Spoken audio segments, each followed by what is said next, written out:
Masechet Shabbat résumé du Daf Kuf Vav. On a vu dans la Mishnah celui qui abîme, il fait une melacha, mais il abîme un objet en faisant sa melacha, ou quelque chose, il est patour. La Gemara dit, selon Rabbi Avahu ramène une braïta devant Rabbi Yochanan que, en général, en principe, c'est vrai que celui qui abîme, il est patour, mais nous avons deux exceptions de melachot, où malgré qu'il a abîmé, il est chayav, qui sont quelqu'un qui a blessé ou quelqu'un qui a brûlé. Il a blessé, il a abîmé le corps. Il a brûlé, à nouveau, il a détruit. Et malgré tout, on sait bien que pour ces melachot-là, il est quand même chayav. Rabbi Yochanan lui dit non, c'est pas vrai. Cette braïta est fausse, c'est pas une bonne braïta. La raison pour laquelle celui qui a blessé, il est chayav, il s'agit de quelqu'un qui a besoin du sang pour donner à son chien. Celui qui a brûlé, il a besoin de la cendre, et c'est pour ça qu'il est chayav. Mais s'il avait abîmé, alors s'il avait brûlé pour abîmer, pour détruire, il aurait été patour. Blessé pour détruire, il aurait été aussi patour. La Gemara dit cependant, en réalité, la question de quelqu'un qui a brûlé, même s'il a besoin de la cendre, ou qui a blessé parce qu'il a besoin du sang, dire qu'il est chayav en réalité, ça dépend de la marloquette de Rabbi Shimon à propos de Melacha She'ena Tzricha Legoufa. Selon Rabbi Yehuda qui pense en général que Melacha She'ena Tzricha Legoufa chayav, alors on pourrait dire effectivement que il n'est chayav que dans le cas où il a besoin d'obtenir le sang ou la cendre. Sinon il est patour. Parce que dans le cas où il a besoin d'obtenir le sang ou la cendre, alors effectivement on retrouve la règle classique du Melacha She'ena Tzricha Legoufa, c'est-à-dire il n'a pas besoin de blesser pour blesser. Il n'a pas besoin de brûler pour brûler. Il a besoin d'obtenir autre chose. Et là, ça s'appelle Melacha She'ena Tzricha Legoufa, une Melacha qui est nécessaire pour un autre résultat qu'elle-même. Et là, selon Rabbi Yehuda, il est chayav. Alors effectivement, on dirait qu'il n'est chayav que dans ce cas-là. Mais selon Rabbi Shimon qui pense que même dans ce cas-là, il est patour, alors on sera obligé de revenir en arrière en disant qu'effectivement, chovel et mavir, donc blessé et brûlé, sont des melachot pour lesquels on est chayav, même si on a abîmé. On a abîmé, puisque le cas de Rabbi Yehuda n'est pas une raison d'être chayav selon Rabbi Shimon, donc on revient à dire que c'est une exception dans laquelle on est chayav.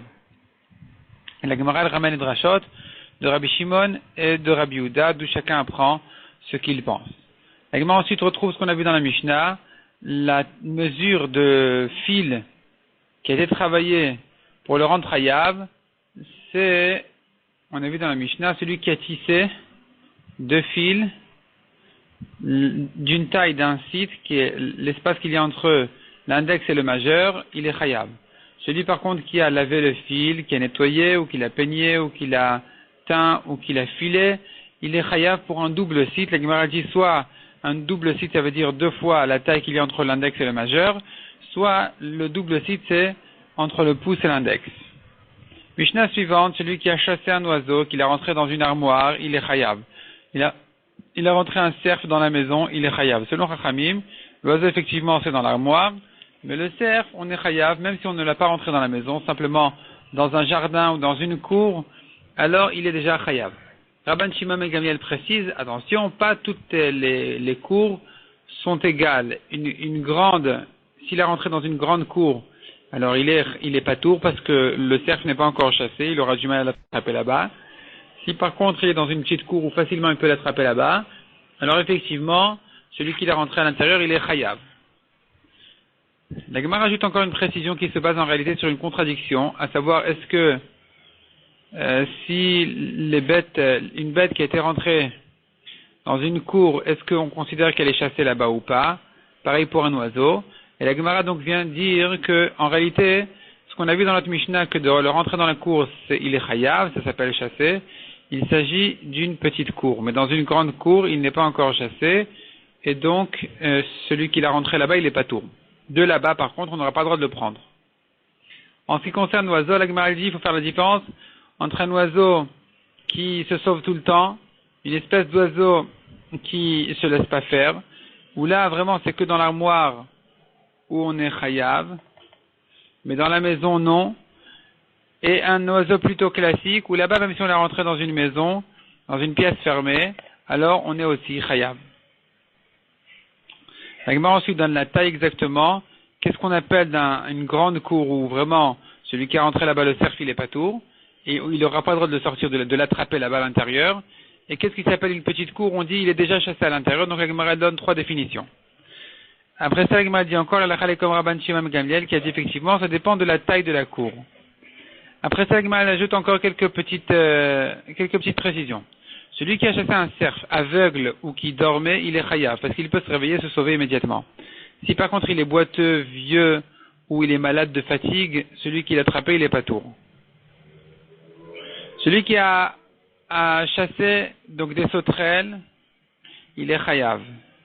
Des guêpes, des moustiques, selon Rabbi Meir, il est chayav, selon Chachamim, il n'est pas chayav parce que c'est pas une espèce de bêtes que les gens sont intéressés en général de chasser pour les garder. Donc on est dessus pas tour, on n'est pas chayav celui qui l'a attrapé. Les sauterelles, toujours dit la Gemara, il y a un moment où celui qui l'a attrapé, il est pas tour, c'est au moment de la rosée où il s'aveugle et donc on peut facilement les attraper. De même au moment du soleil où la sauterelle elle se sauve, mais s'ils viennent en grande masse et que facilement on peut les attraper, alors à nouveau, ça s'appelle que ça a déjà été chassé, c'est pas lui qui a fait la mélacha importante et donc celui qui l'a attrapé, il est pas tour. Un cerf qui est rentré dans la maison, un homme est venu, il a fermé dessus la porte, il est chayav. 2 personnes l'ont fermé, ils sont ptourim. Un ne peut pas fermer tout seul la porte et 2 sont venus ensemble et l'ont fermé, ils sont chayavim, selon Rabbi Shimon, ils sont ptourim. Celui qui a chassé un lion, il n'est chayav que s'il est rentré dans sa cage, parce que même s'il est attaché avec des chaînes, le lion facilement, il peut s'en débarrasser. Donc c'est pas une manière de l'avoir chassé, il sera encore pas tour tant qu'il n'est pas rentré dans une cage. La Gemara dit encore, la personne qui est rentrée, qui s'est installée à la sortie de la maison pour bloquer le cerf, il est chayav. Si une deuxième personne s'est assise à côté de lui, alors en réalité ça dépend. Si la première n'avait pas bouché complètement la sortie, c'est le deuxième qui a bouché la sortie, qui a bloqué la sortie du cerf, c'est le deuxième qui est chayav. Si le premier il a bloqué la sortie du cerf, le deuxième s'est assis à côté, même si le premier s'est levé et est parti, le deuxième est resté là-bas, c'est le premier qui est chayav et le deuxième il est pas tour. Il est pas tour, la Gemara va préciser dessus, non seulement il est pas tour, mais c'est même moutard a priori de le faire. Parce qu'il ressemble à quelqu'un qui a fermé sa maison pour la garder, et voilà, il se trouve qu'il y avait là-bas un cerf qui était bloqué dedans. Donc ici aussi, le deuxième, c'est pas lui qui l'a chassé. C'est le premier qui l'a chassé. Le deuxième n'a fait que de rester assis à sa place, malgré que le cerf est gardé là-bas. C'est pas une melacha, il est pas tour, et c'est permis a priori.